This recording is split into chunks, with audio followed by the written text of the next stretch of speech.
Muy buenas, Agustín, ¿qué tal? Mira, vamos a hablar hoy de un asunto porque se ha recuperado con Alonso de esa fractura de peroné. Además, te tengo que preguntar sobre no sé si es una leyenda o no sé si es verdad o es mentira, eso que por ahí circula, que muchas veces las fisuras son peores que las fracturas. En fin, yo no sé hasta qué punto esto es cierto, pero sobre todo también por la parte que te toca, por la recuperación y readaptación de este tipo de lesiones, ¿no? Que aunque sean fracturas y son, lógicamente también, pues terreno de los traumatólogos, aquí vosotros me imagino que también tenéis mucho que decir, ¿no?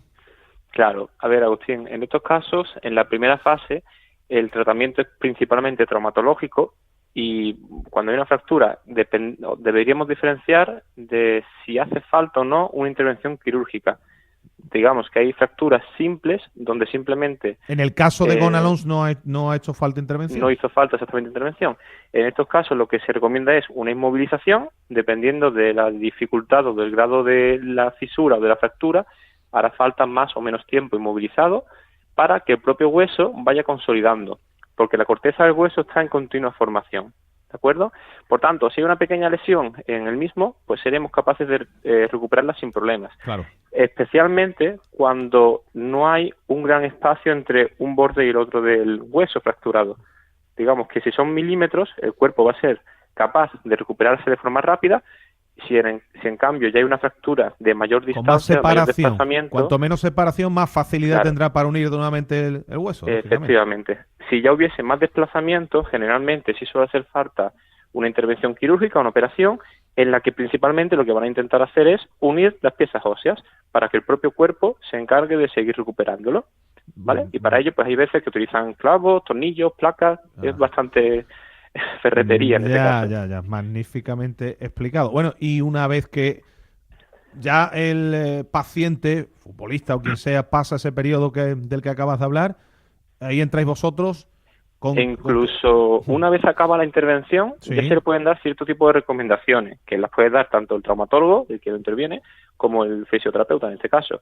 Por ejemplo, si tengo una fractura en la parte proximal del peroné, es decir, justo debajo de la rodilla, en la parte externa, Ujú. el pie se puede seguir moviendo con cierto cuidado, pero si por ejemplo estoy tumbado y estoy escayolado, si movilizo el pie, me voy a asegurar de que la circulación, la sangre, el Sea la oxígeno, los correcta. nutrientes Ujú. sigan afectando a esa pierna, siga llegándole.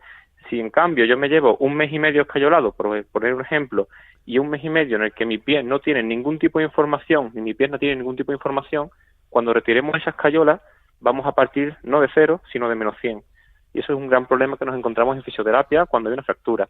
Por tanto, un mínimo de actividad, y hablo de mínimo, evidentemente no podemos hacer ninguna locura que Claro. afecte directamente a la fractura, pero un mínimo de actividad sí es recomendable. Pero sí es verdad, Alejandro, que la inmovilización total y absoluta cada vez es menos tiempo, ¿verdad? Se intenta que sea el mínimo, por Ujú. eso mismo, porque el problema es que el tejido blando gasta muchísima energía, el músculo principalmente gasta muchísima energía. ¿El cuerpo qué hace? Vale, si tengo el pie inmovilizado, la pierna inmovilizada y no me estoy moviendo, pues ¿para qué voy a darle energía a ese músculo? Para eso me quedo con ella. Ya. Y el músculo poco a poco va perdiendo sus cualidades.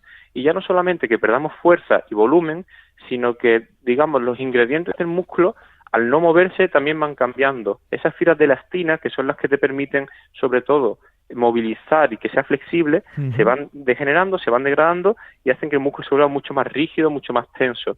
Y el problema es que se pierde en poco tiempo sin estimularlo y después se necesita muchísimo tiempo estimulando esos tejidos para que vuelvan a su naturaleza habitual.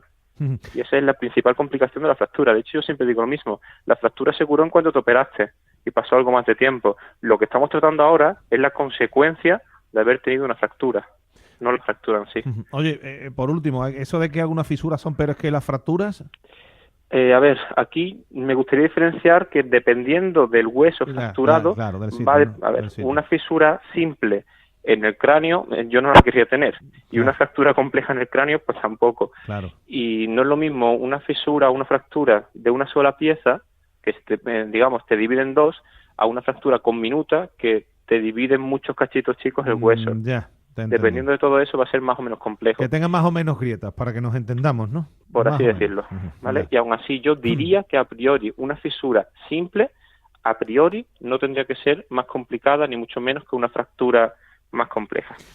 Pues perfectamente explicado queda. Como siempre, gracias por ilustrarnos. Alejandro Cuevas, nuestro fisioterapeuta de cabecera de Fisial. Un abrazo, Alejandro. Un abrazo, Agustín.